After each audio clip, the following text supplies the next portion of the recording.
찬송가 383장을 부르시겠습니다. 383장입니다. 눈을 들어 산을 보니 도움 어디서 오나. 천지 지은 주 하나님 나를 도와주시네. 나의 발이 실족 않게 주가 깨어 지키며 택한 백성 항상 지켜 길이 보호하시네.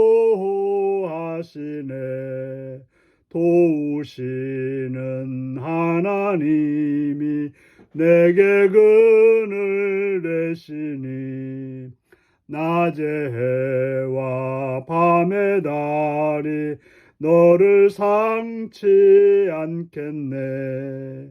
내게 화를 주지 않고 혼을 보호하시며 너의 출입 지금부터 영영 인도하시리. 다시 한번 합니다. 눈을 들어 산을 보니 도움 어디서 오나. 천지 지은 주 하나님 나를 도와주시네. 나의 발이 실족 않게 주가 깨어 지키며 택한 백성 항상 지켜 길이 보호하시네. 도우시는 하나님이 내게 그늘 되시니 낮의 해와 밤의 달이 너를 상치 않겠네. 내게 화를 주지 않고 혼을 보호하시며 너의 출입 지금부터 영영 인도하시리. 아멘. 이 시간 우리 계신 하나님 말씀은 창세기 29장 1절에서 14절까지 말씀입니다. 창세기 29장 1절에서 14절입니다. 교독하시겠습니다. 야곱이 길을 떠나 동방 사람의 땅에 이르러 본즉 들에 우물이 있고 그 곁에 양 세 떼가 누워 있으니 이는 목자들이 그 우물에서 양떼에게 물을 먹임이라.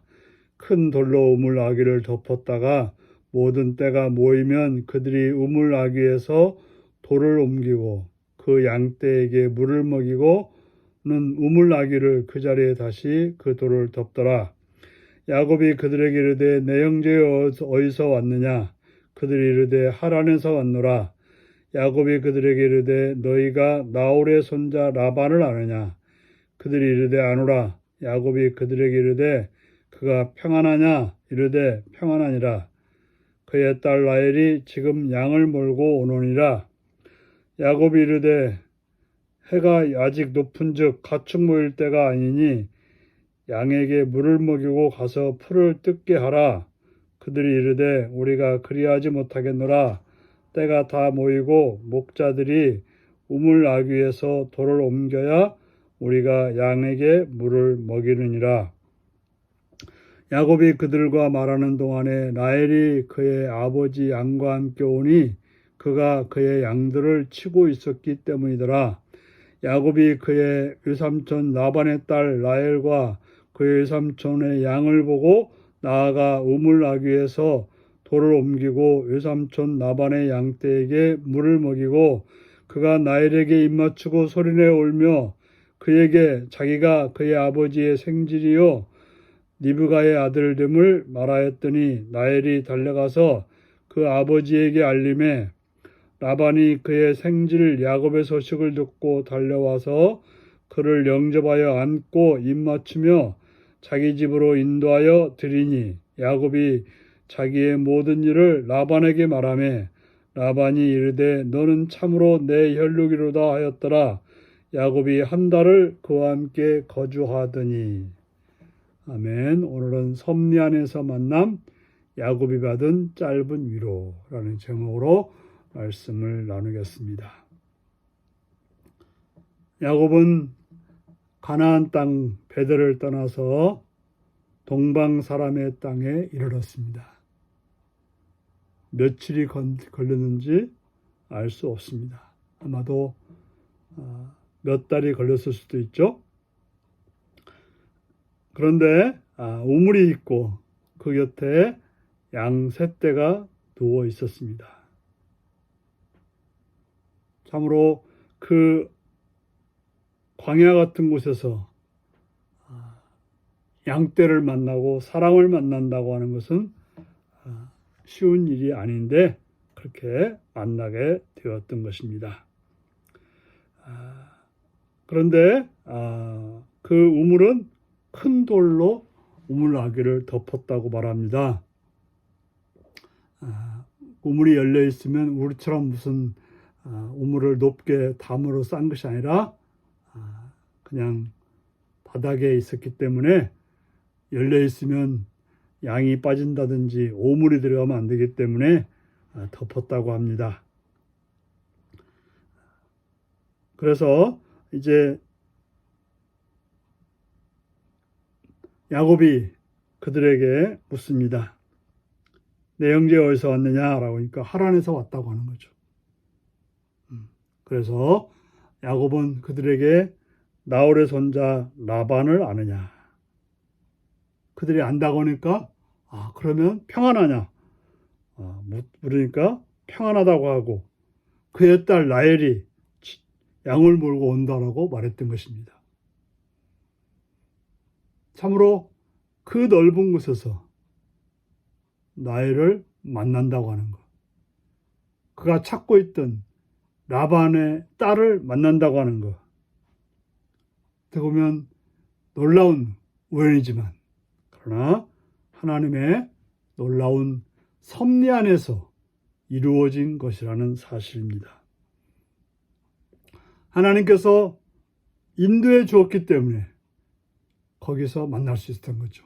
아브라함의 종이 리브가를 우물에서 만났던 것처럼 야곱도 라헬을 우물에서 만날 수 있었던 것입니다. 그래서 야곱은 라헬이 왔을 때 그와 입맞추고 소리내어 울며 그의 양들에게 물을 먹이고 기쁨을 누리게 되었던 것입니다. 그리고 리브가가 그 야곱의 소식을 가지고 아버지에게 알려줌으로 아버지가 와서 영접하고 안고 입맞추며 한 달 동안 거주하겠다고 하는 것입니다. 그 오랜 여정 속에서 그 야곱에게 있어서는 얼마나 위로가 되고 또 안식이 되고 편안함이 되었겠습니까? 바로 하나님께서 선하게 인도해 주셔서 그렇게 한 달 동안 되었지만 우리가 알다시피 그 뒤에 야곱에게는 혹독한 그런 훈련이 기다리고 있었던 것입니다. 그 삼촌 라반의 거짓과 그 돈만 밝히는 그런 모습 속에서 참으로 어려운 인생을 살게 되지만 그러나 그걸 통해서 야곱은 훈련받고 다시금 집으로 돌아가서 하나님의 자녀로 살아가게 될 것입니다. 하나님의 선하게 인도했기 때문에 그곳까지 갔었고 또 거기서 하나님께서는 위로해 주셨다는 것을 기억하시는 여러분들이 되시길 바랍니다. 기도하시겠습니다. 자비로우신 주님, 주님의 은총과 사랑을 찬양하며 감사합니다. 참으로 우리를 선하게 인도하시는 주님께 감사드립니다. 우리의 만남을 허투루 만나게 하지 않고 그 만남을 통해서 또 하나님의 선하신 일을 이루신 주님께 감사드립니다. 오늘도 인도하시었고 아름다운 만남과 또한 위로와 평강이 있는 하루가 되게 하여 주옵소서. 예수님의 이름으로 기도드리옵나이다. 아멘. 하늘에 계신 우리 아버지의 이름을 거룩하게 하시며 아버지의 나라가 오게 하시며 아버지의 뜻 하늘에서와 같이 땅에서도 이루어지게 하소서. 오늘 우리에게 일용할 양식을 주시고 우리가 우리에게 잘못한 사람을 용서하여 준 것 같이 우리 죄를 용서하여 주시고 우리를 시험에 빠지지 않게 하시고 악에서 구하소서. 나라와 권능과 영광이 영원히 아버지의 것입니다. 아멘. 말씀 묵상입니다. 야곱의 여정에서 하나님은 어떻게 일하셨나요? 내 삶에서 우연히 일어난 것이 아니라 하나님의 은혜요 인도하심이라고 고백할 일은 무엇인가요? 고단한 여정 끝에 외삼촌 라반과 라헬을 만났을 때 야곱은 어떤 위로를 받았을까요? 나는 누구에게 어떻게 위로하고 또 받고 있나요? 오늘도 이 말씀을 묵상하시며 주 안에서 아름다운 만남과 위로하는 자로 사시는 복된 여러분들이 되시기 바랍니다. 샬롬.